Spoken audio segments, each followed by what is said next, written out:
Hi everyone, you're watching Good for the Game TV. It's Thursday night, it's 9 o'clock. It's time for the Handicap, the rugby chat that matters. Now, good to be with you on this. Another busy rugby weekend. It's perhaps not quite as exciting for many of us as last weekend, where we had the big Rugby Championship match at Loftus, South Africa up against New Zealand. What an incredible comeback from New Zealand. And one of the panel today is actually at the ground. We'll catch up with him in just a few seconds. We've only got two guests tonight. Hein de Mont, well, he's actually doing some work for a change. A lot of people didn't think he had a job.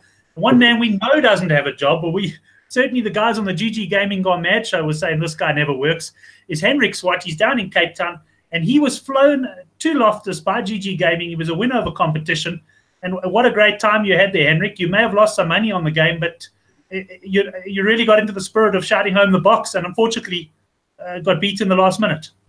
Yeah, Brent, it was a brilliant game. I've never experienced atmosphere like that at a game ever. And yeah, Gary and GG Gaming, they really treated us. They gave us brilliant tickets, box tickets, and they paid for the flights. Yeah, my New Zealand bets, I could see pretty early in the game that they were not going to come off. So I just supported the box from there, and it was a bit of a heartbreak at the end. But we still had a great time, and after that we went out, me and my friend. Only got into bed at 2:30 Sunday morning. Had to get up at 5 o'clock to travel back. So it was a long Sunday, but it was totally worth it. Just remember, anything else you tell us on the show about the trip is actually recorded, and perhaps the old line, what goes on tour stays on tour, should apply here. And let's go down to Gavin, because Gavin joined me for a pre-match show before the Springbok game. And Gavin, you and I were both quite bullish on the box, over 22.5 points. I had quite a big go at it. At halftime, 6-all, the box had been dominating.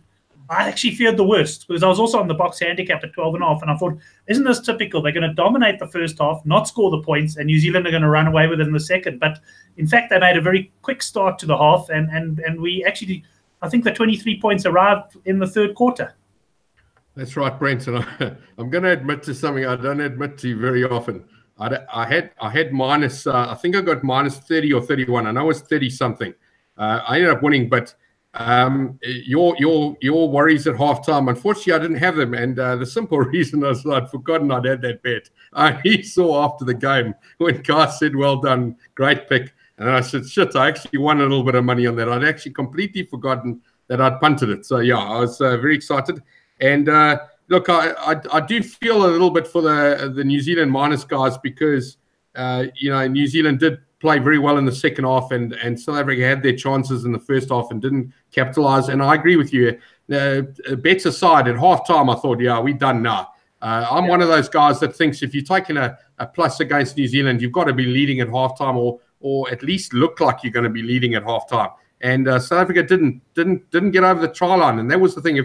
If South Africa had scored a try and it was like 13-all at halftime, I probably would have thought, you know, we had a run at it, or even winning the game or the handicap. But honestly, I was worried for my handicap bet. Never mind my my board bet there. I thought South Africa were going to get absolutely punished. They scored those two quick tries. It was a great game, and I'm not surprised a guy like Henrik went to the game and forgot about his bet and started shouting with the crowd, because that's the kind of atmosphere you do get. You get into a game like that, and you quickly forget your bet, and you start getting emotional, and you start getting patriotic and all of that stuff.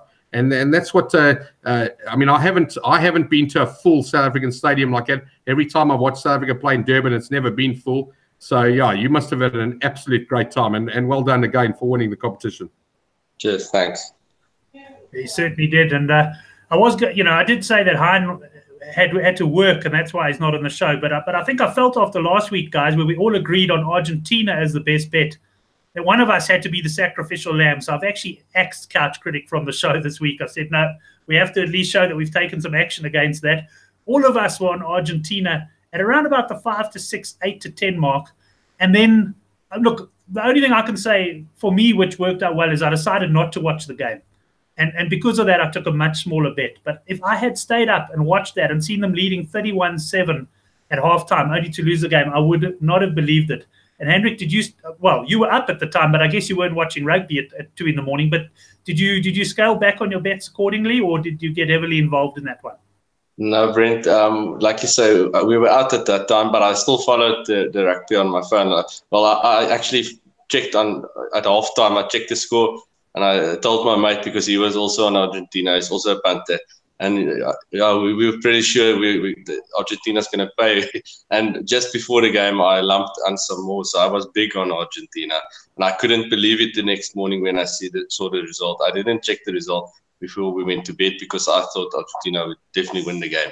And I was not feeling great on Sunday morning. And when I saw the result, I was felt even worse. Yeah, I see Oracle Rugby shaking his head. Gavin, you have a go at the Argentines, eh? I did, Brent. I'm sort of in the middle of the two of you. I woke up at 31-28. I didn't even see the first half. So I woke up and I'm thinking, geez, we got a chance here. They get the 3-point penalty. That happened like a minute and a half after I woke up. Now we're leading by 6. My wife's waking up and she's moaning at me because I got the TV on in the room. I'm going, like, we're about to win money here. Everything's going well. And then it just went pear-shaped. And she started getting irritated with me. And I said, listen, there's a big bet on you. I'm sorry. I'm getting irritated. And then when they come on at the end, those commentators, and they're talking, hell, I hit the rewind button because I was on the channel. And I rewound right to the beginning. And then I saw all of these things. I saw the halftime chat. And I thought, what the hell's going on here? And I watched this. And that first half, it was just chalk and cheese like I've never seen before. In fact, I think they mentioned that it was the biggest tier 1 comeback in the last 50 years that they'd seen. And I mean, I know, and I did chat to the guys. Normally, I put up my halftime play, and I said to him, at halftime, there's no ways I would have gone Australia in that game. There's just no ways. And I'm of the opinion that if you went to Australia at halftime whether you went for them to win or the handicap, I think you're an absolute genius, because I watched that first half 3 times, and I would never, ever, ever have gone Australia. Yeah, so just as well we didn't start for that one. I see Peter Paul saying he tuned into the UFC at halftime. Probably thought if he was on Argentina that the bet was won. But gents, let's move on to this weekend. We've got 3 Currie Cup fixtures. The Currie Cup, effectively the regular season, ends this weekend. We will find out who the semi-finalists are. Excuse that phone ringing in the background. Hopefully my wife will answer it. But we will find out who the semi-finalists are and in what order they're going to finish. Gee whiz, this must be one of my wife's family phoning now. I mean, who bothers you Thursday night at this time? He's still got a Telkom phone, Brent. Yeah, no, well, it's only because of my wife and her family. They speak on the Telkom phone. I said, I can't believe we've still got one. I mean, it's ridiculous. So that's why I haven't spoken on it myself in about 3 years, you know. But anyway, the good news is she's answered it now. So it probably won't ring again for the next hour and a half. I can tell you that. It's going to be an engaged signal. But yeah, we'll see what the final order is. I mean, it all looks pretty straightforward, I guess. And we got 3 matches with fairly big favourites. Starting on Friday night, we got the Pumas up against the Lions. And Hendrik, I'll start with you here. We did touch on it in the GG Gaming show. The Pumas here, I think the handicap now to minus 10.5, 11.5 points in most places. I have had confirmation from Hilton Hassan from WSB. He says there's definitely been money for the Lions. They've been the money team this week. And it's interesting for me that you're going against that. You like the Pumas. Yeah, I can imagine that there was money for the Lions with Elton Jantjies being named in the team. And to Centis, Nisi, and Mapu. But I still don't rate the Lions, and I don't like the pack they've picked. And with the Pumas playing at home, they've got a shot at qualifying for the playoffs for the first time. I'm pretty sure that it would be the first time they play in the semis. I like the Pumas here, and I will also have a look at I grabbed some plus 13.5 at 9-10 with Sunbet yesterday. They've come into 12.5 after that. And I'm also going to have a look at the Pumas overs because the Lions defense has been woeful the whole season. We've got the correct ref for overs player, Rasta Rasiwenge, but there is a small chance of rain, so we'll have to. Well, all 3 games, all 3 Currie Cup games, there's a chance of rain, so we'll have to check this. The forecast. The Bulls Western Province game. It looks very likely like it would be a wet game. While you were talking, I just popped onto Sunbet's site, and I see they're actually in now to 9.5 points. So that actually goes against, Gary. They've shortened the minus 9.5 to 7 to 10. But yeah, Sunbet bought it in from, you said, an opening quote of 13.5 to 9.5. So it looks like a bit of an interesting one. There's money for both sides. Perhaps some initial money for the Lions, but it looks as though some of the punters are starting to agree with you now, Hendrik. Unless possibly it could just be all your money the way you've been playing these days. It's actually bought the price in. And I don't think any of us have had a chance to view Oracle's videos yet, because I saw them coming out on my. I subscribed to his YouTube channel, and I got the notifications just before the GG Gaming show. So, Oracle, we're in the dark on this one. Where are you heading? Yeah, Brent, I'm going with Henrik here. I'm going Pumas. I know that a lot of people are, in fact, I'm very surprised I didn't hear Henrik suggest that, there's no, it doesn't take a rocket scientist to know where the Oracle's going this week. He's going Lions, but no, I'm not going Lions. Look,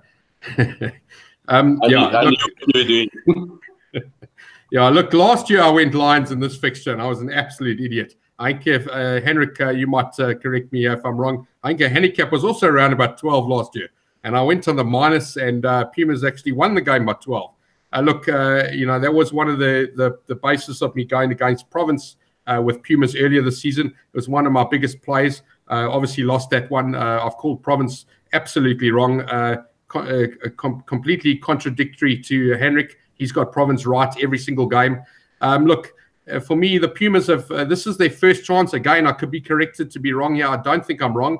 In my history of Currie Cup, I don't think I've ever seen the Pumas within a shot of semi-final in the last game. Never, and obviously during the season they have been, but in their last fixture, I don't think they've ever had a shot. Both you and I agreed the 40-1 was value at the start of the season. Obviously, if Province do win the game against the Bulls, or the Sharks don't beat the Griquas by the minus, get the bonus point, then all likelihood the Province will be home. And if Pumas do win this game, they'll go down to Cape Town. They have to win the game by 9. 8 points or more. They've got to make sure the Lions don't get the bonus point. However, if they do if they do win the game by 9 points, they stop, and the Lions don't get. Obviously they don't get within 7. The Lions can still get a bonus point by getting 4 tries. But as long as the Pumas win the game by 9, they will qualify. It may be 10, but I'm pretty sure it's 9.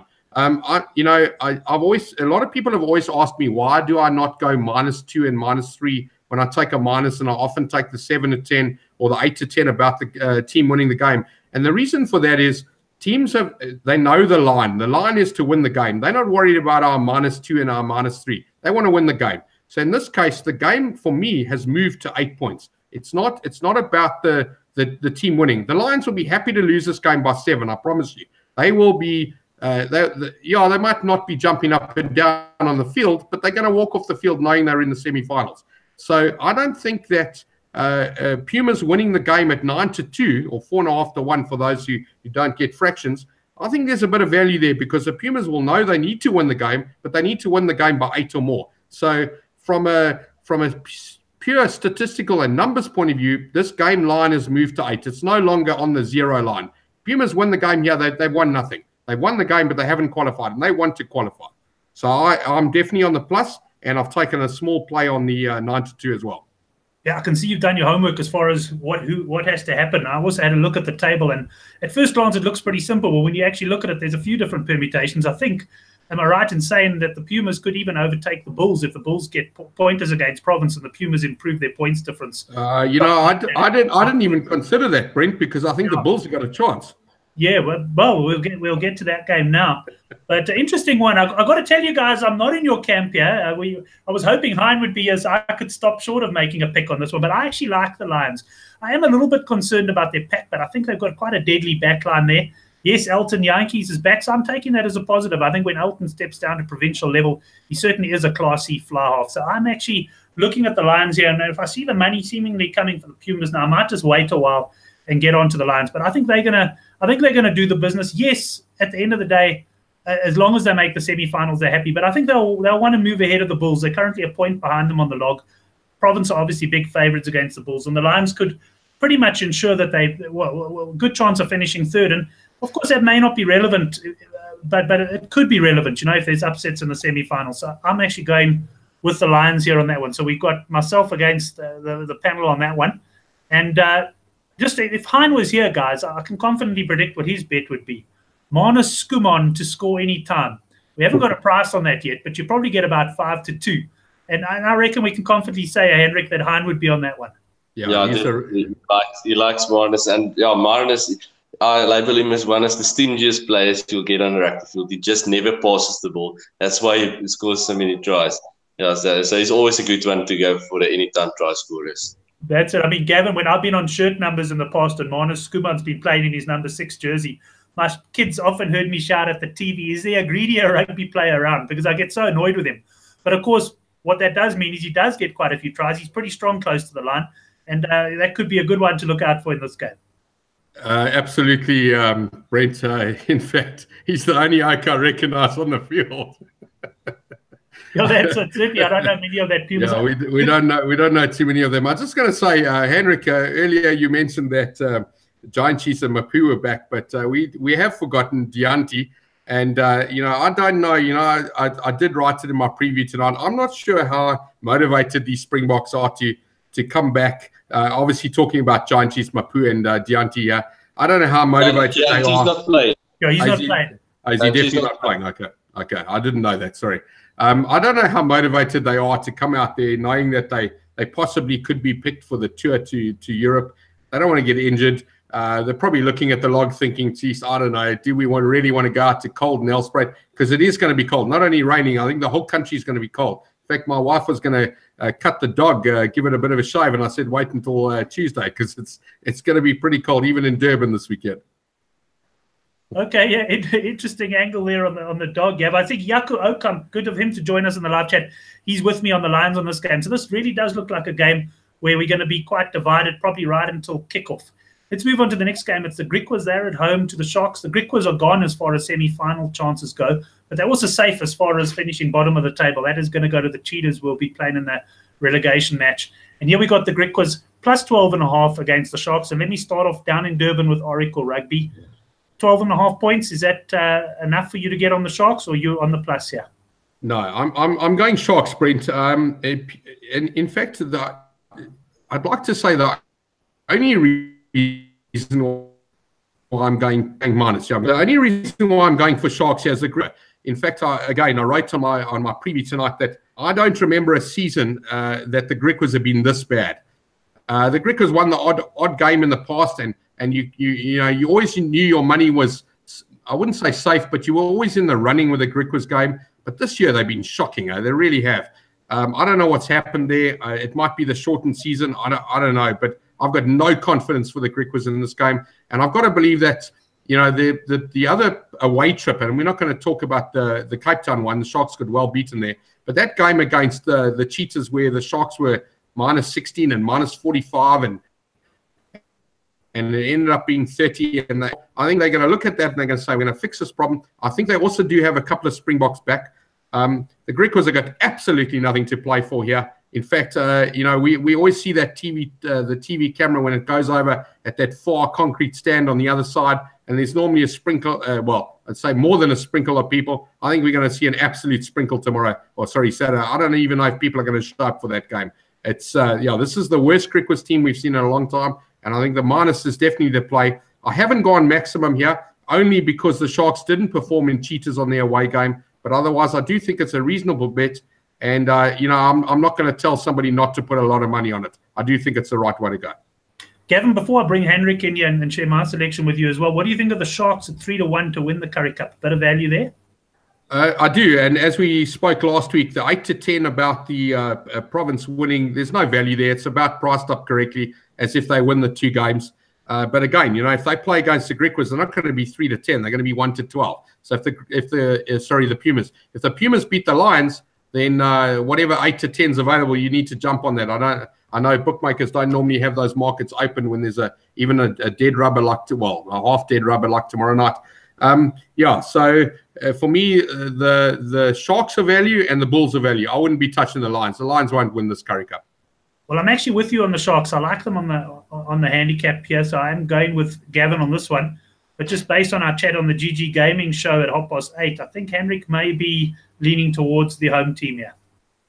Yeah, Brent, I've gone for the Griquas and the plus. They haven't been good this year. Like Oracle said, they've been really poor, but they have been good at home. They've run the teams close. They smashed the Cheetahs.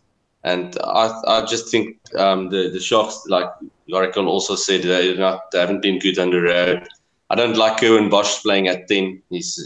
He does a few good things, but he does more bad things. So I'm not fond of that selection. The Sharks, the pack looks pretty good. But at home, I'll go for the Griquas on the plus. I'm not very strong on this. And then like I mentioned on the GG Gaming show, Griquas, they're a very good second half team. So you can always look at backing them on the plus at half time. So I'll be looking at that. And this game should also, there's a small chance of rain, but there should be some points in this one as well, with it being, I think it's a 3 o'clock game. And Marius van der West is in the ref. All 3 games, if there's no rain, all 3 Currie Cup games should have a lot of points. Sorry, Henrik, are you suggesting there's going to be a rain in Kimberley? I didn't even think. I was in the army there for nearly 6 months. I don't think it rained once. I don't know. They just see blue skies there. I don't think I remember seeing a cloud. It's a small chance. It will probably not rain, but it was a small chance according to YR.now.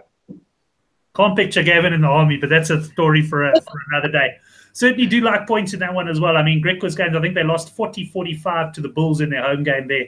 So there have been always some high-scoring games in Kimberley, so definitely we'll be looking at points there. Let's move on to the final Currie Cup game. It's the Bulls up against Western Province. Province top of the log. The Bulls look very likely to go through, and if the Pumas do lose to the Lions, the Bulls will know they're through to the semi-finals. And I see the handicap appears to have settled here around 7.5 points, Hendrik. I don't know if you've seen any movement during the week and where you're currently sitting on this one. Brent, I took some -7.5 Province last week, and then it moved up to 9.5 and even 10.5 in places. GG Gaming is sitting at 10.5 at the moment. And then today, Sunbet opened at 6.5. So yeah, I grabbed some more of the 6.5. I'm going for Western Province on the minus. I really like the team they've picked, the Bulls team, not that strong. I think Province will win by more than 14 here. If you're going against Province here, you have to ask yourself, how has it gone for you so far this season taking on Province? You can't go against Province. They will win every single game from here on. They don't actually have to play further on the Currie Cup. They can just give them the cup. Nobody else is going to win it. Oh, you sound very bullish there, Henrik. And I must say, I'm totally with you on this one. I saw the line move up to 10.5. Well, that's actually where I saw it for the first time. And I was a little bit hesitant. But at current levels of sort of -7.5 Western Province, I'm all over them. I just think they've been the absolute class of the Currie Cup. They've got an incredible backline. They've got a good pack. And let's face it, they're pretty well coached as well. And I mean, the Bulls, I was having a look, the Bulls haven't played since mid-September, I don't think, in terms of Currie Cup fixtures. It's a really strange Currie Cup season. So the Bulls have had a long break. And I think Western Province are going to fire a nice hard surface at Loftus. And for me, Western Province are the business here at -7.5. So aligning with Henrik on that one. So I suppose that happens when you get 3 on the panel. You usually get a split of some sort, unless we're all united. So 2-1 split there in favour of Province. Guys, anything else on the Currie Cup before we go have a look at Europe, the Champions Cup starting this weekend? Yeah, I just want to say, Brent, sorry, I've actually gone Bulls here, and for me, it's just about price. I know that Western Province are unbeaten, and I've got them wrong 5 out of 5. So I'm not claiming to be an expert on Western Province. I've clearly got them wrong. But I just got a feeling that 10 points, you were talking about 7. Sure, those 6s and 7s are around. I managed to get plus 10.5 last night. I don't know. I've had a reasonable strike here. I've also had them on the board. I've taken the Bulls at 3-1 to win the game. I don't know. I don't know if Western Province are going to smash this Bulls team. I don't know. I put a reasonable amount of money on it, but I don't know if I've got a lot of confidence. Sometimes I just say, I trust myself, and that's what I've done here. Look, Western Province, obviously, depending on what happens in the Sharks game, if the Sharks get top of the log, or the virtual log, or whatever you want to call it, after the Sharks game, Western Province obviously have to go out there and beat the Bulls to get the top spot back. But if Henrik's right and the Sharks don't, the plus arrives for the Griquas. Maybe Province don't want to go for any injuries, and I don't know what it is. But they're playing at Loftus. If this game was in Cape Town, it'd be all over Province. I would be. But I don't know. Something tells me the Bulls are going to pitch up for this game, and it's going to be a bit of a match, and I've got a chance here. I don't know. Right, so Gavin's going with a bit of gut feel there. Well, there are only the 3 Currie Cup games locally that we really got to get involved in, but plenty of rugby taking place in Europe. And, of course, it's the start of the Champions Cup, which is a tournament I always enjoy. I see on the Good for the Game forum, Brad Breff has given us some tips for this weekend. He's also given a few long shots, including a 150 to 1 shot, which is obviously pretty speculative in the outright markets, but go there and have a read of that in the Good for the Game forum. But guys, I don't know how much work you've done on this. I've had a bit of a look myself, but I'll run through the fixtures and you can just share if you do have any fancies, starting with Leinster up against Wasps. And Henrik, I'll start with you there. There's been some movement. I think there was minus 13.5 early in the week on Leinster. Seems to have settled around 16.5 now. Yeah, Brent. This first 3 games, I'm not taking a bet in those. I've checked through all the games and I've just picked out a few. I see, like you said, there's been movement for Leinster, and I always like following the market and following the money. So if there's money for a team, I would always go to back them as well. But I'm not taking a bet on this game. I'm no expert on the European on the Champions Cup, but I've done a bit of research and I've had a look at a bit of the local domestic competition form of the teams, but nothing on this game for me. Okay, Henrik, well, let's do things a little bit differently. We'll give Gavin the same opportunity afterwards. Why don't you take us through the games where you do fancy something? Because there are a lot of fixtures, and I don't particularly think we need to run through all of them, but rather if there is anything you fancy. Yes, so I've taken four games that I like. I like the first one is Montpellier. They're playing against Edinburgh. So I'm taking Montpellier minus 14.5. Montpellier, they've been very good form in the top 14. Edinburgh, they've been a bit shaky in the Pro 14. They scraped home against the Cheetahs. So I like the French teams. As long as they're playing at home, you can take them on the road and not that good. So I'm taking Montpellier minus 14.5. The next one, Ulster versus Leicester. I'm taking Ulster minus 1.5. This is more taking on Leicester than backing Ulster. Leicester, they've been a bit of shambles.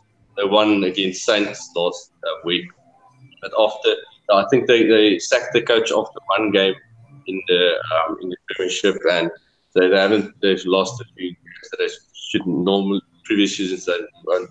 So Leicester, Ulster minus 1.5 there, and then you said like Brad Breff, he said on the Good Game forum he likes Leon at 150 to 1 to win it. I've had a look at Leon's results in the top 14. They've been very good. So this is my strongest one on the Champions Cup. Leon minus 8.5 against Cardiff. Cardiff, they've also been up and down in the Pro 14. So I think Leon minus 8.5 is a very solid bet here. And then the last one for me, Glasgow versus Saracens. I've taken a bit of Glasgow 8.5 plus 8.5. Saracens, they've got a good record in the Champions Cup, but at home I'm going for the Warriors. I like following teams. I like following good coaches, and Dave Rennie is a very good coach. The Warriors, they've been good to me last couple of years in Pro 14, so I'm going for them on the plus 8.5 against Saracens. Well, before I bring Gavin in for his picks, if he's had a look at the European, just to say I got a WhatsApp from Southpaw, who is a regular on the Good for the Game forum. He's been a bit quiet of late because his wife has given birth to twins recently, so good luck to that. They've gone from a family of 2 probably about 3 years ago to now a family of 5, and I can assure you that his nights are going to be spent doing other things other than punting for quite a while. But he has had a look at the form, and he fancies Leon as well on the handicap at minus 8.5. He says he did watch them last week, and they stood out winning on the road. I think he said they bossed a good Racing side on the road. So he also likes the minus 8.5. So we got 2 ticks for that, and we've also got Brad Breff on the Good for the Game forum as well. Gavin, have you had a chance to have a look at the European leagues? Yes, Brent, I have.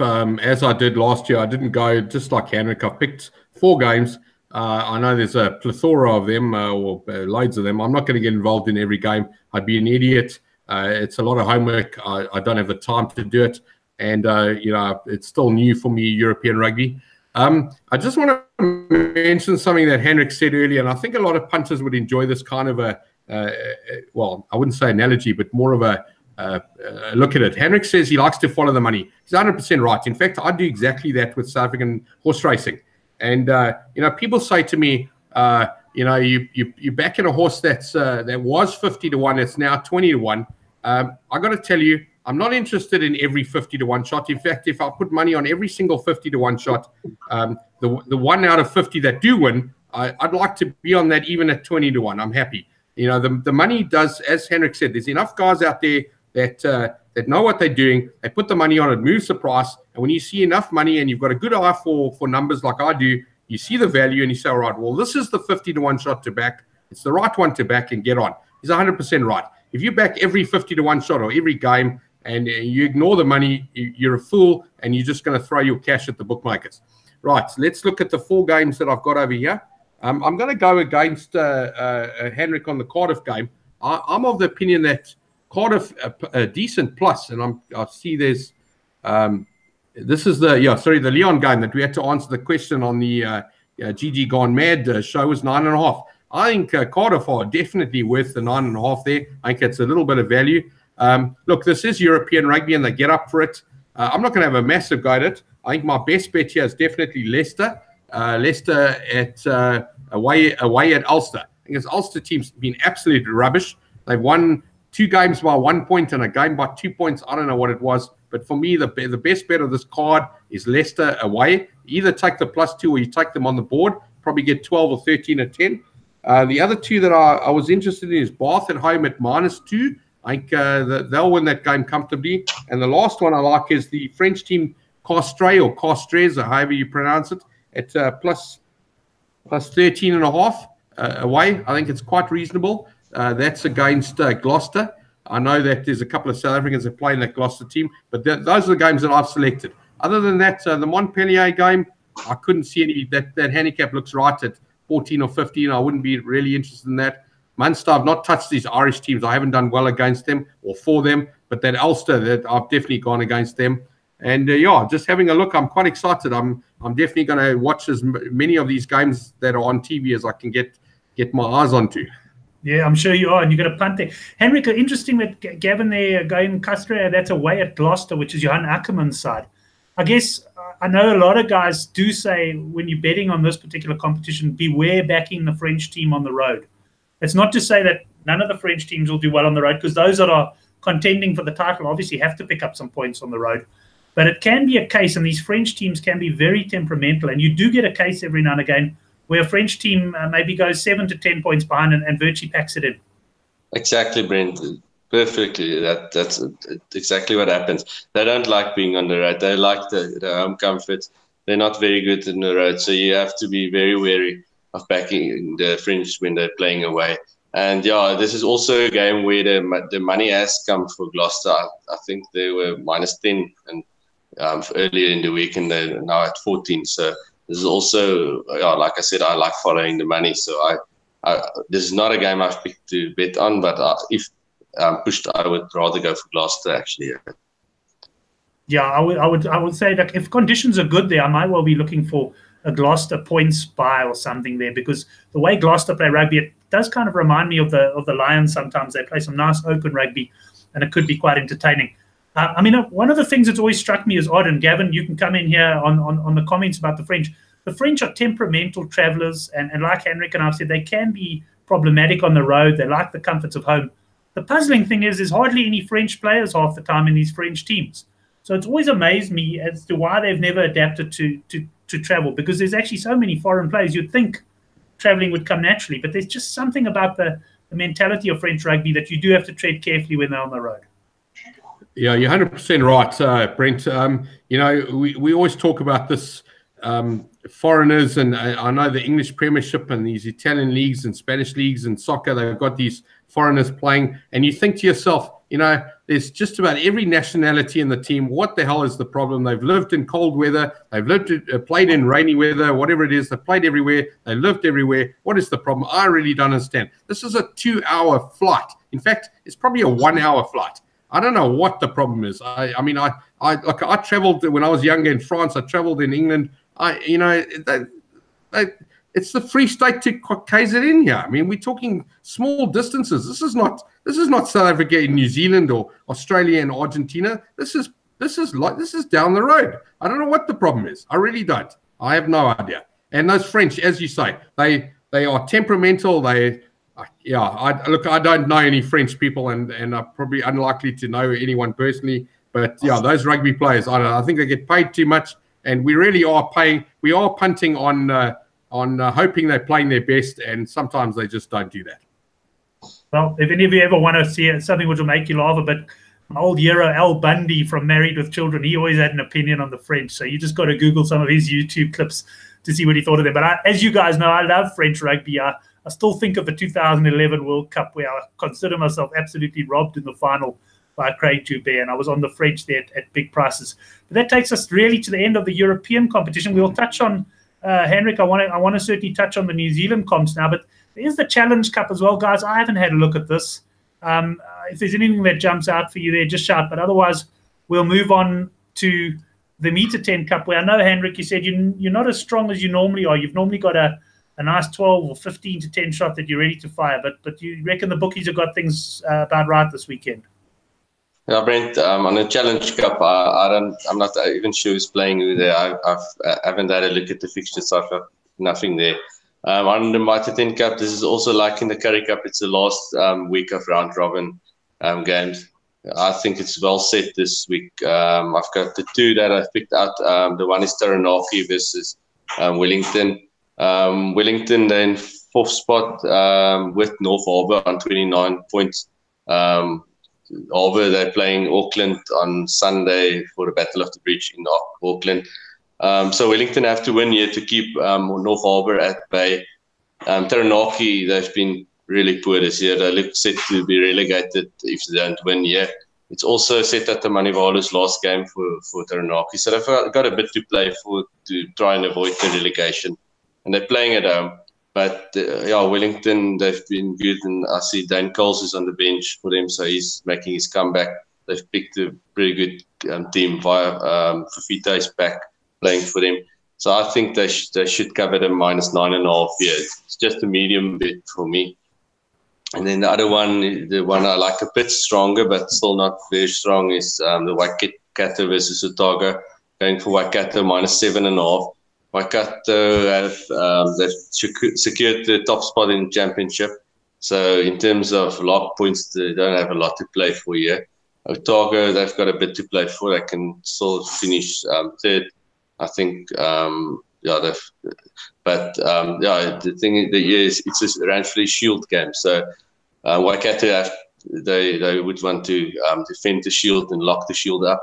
So they will be really up for this one. I can see them winning by double figures here, playing at home. They've been brilliant. So -7.5 Waikato. Right, thanks for that, Henrik. Always take your Mitre 10 Cup tips very seriously as well, given the form you're in. Gavin, anything for you in New Zealand, or should I say anything else across the rugby planet that you picked up?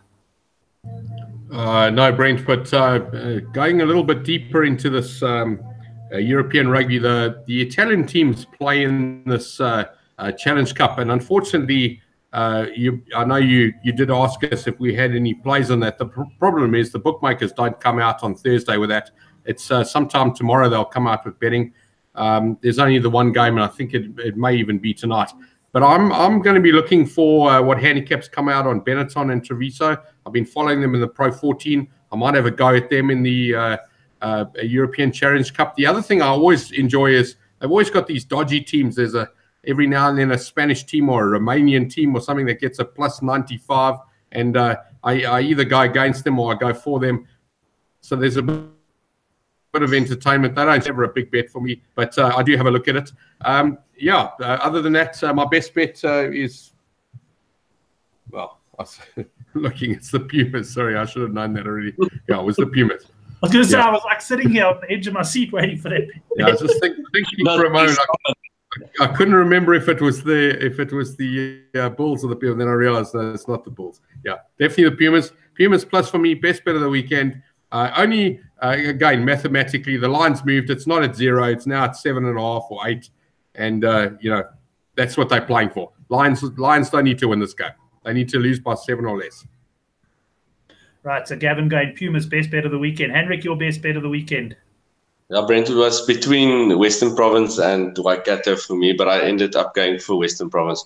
I took some -7 and some -6.5, but you can take the best minus available at the moment. There should be a bit of -7 around. Western Province, they've been good to me, so I see no reason why I should not keep following them. And I like the team they've picked. I know it's away from home, but yeah, when they played the Lions, they didn't mind playing away from home. And also the Pumas. They've done well. I mean, they hammered the Pumas and they hammered the Lions away from home. So, Henrik, I'm 100% with you there. Those games both at altitude, so they don't mind playing at altitude either. The only concern I have here, there's a good chance of rain in Pretoria, so we'll have to have a look at that. But the province pack is stronger than the Bulls pack anyway. With Walker, low back, and Scarron to Benny, and the locks are strong as well. So yeah, Western Province, they should win by more than 14. Yeah, and we know. I mean, okay, they were playing against the Cheetahs side, but it wasn't the weak Cheetahs side at the start of the tournament, and they won that game in the rain 32-0. So we know that Western Province can play in the rain. Guys, thanks very much for your best bets. I tell you what, I'm going to go this week. I like all 3 minuses in the Currie Cup. So what I'm probably going to do, I'm probably going to have a look. Certainly in the Western Province game, I'm happy with the 7.5. But I might go for the shorter price, perhaps 5, 6 to 10 on the other games. Load it up in a treble, perhaps at around the 4-5 to 1 mark. But I do like the minuses. So I will be shouting against you guys in the Pumas match tomorrow night. That brings us to the end of this show, The Handicap. We missed our man, Couch Critic, but we did get his Manus Skuman bet that came over the lines. Certainly, we're not as united as we were last week, where we were all very bullish on Argentina. So I think you agree that might well be a good thing. And yeah, good punting to all of you guys out there. Thanks very much to the guys who joined us, as always, on the live chat. And Gavin, thanks very much for coming in, and look forward to watching your videos on your YouTube channel. Yeah, thanks very much, Brent. No problem. And thanks very much, guys, and Henrik and everybody for tuning in. I always say I'm 50-50 for the show on Thursday morning, and I always end up getting in there. So, yeah, it's good fun. When you say you're 50-50 for the show, I like to have a good bet that you'll be arriving for the show, Henrik. I'm sure you'll agree. He's always 100, Brent. He'll always be on. I think when Gavin's not on the show, FOMO is going to play a massive role. Fear of missing out, no doubt about it. Hey, Henrik, thanks very much for joining us as well, and thanks for coming on both shows, the GG Gaming show as well. Thank you very much, Brent. Good luck to everyone, and eat the bookies hard. Excellent. Yeah, let's hit the bookies hard this weekend. Guys, you can subscribe to the video below, but also log on to Good for the Game, and you can, to the bottom right of our site, you can subscribe to our newsletter. We've built a nice newsletter base there. We come out with our best bets on a Friday, but we also link to bookies promos and just generally have some betting banter. A nice way to start your weekend. Thanks very much for joining us, and looking forward to all the rugby this weekend, especially the European competition, where it's good for us to get an early feel in week 1 so we can maybe climb in with a few bigger bets later on.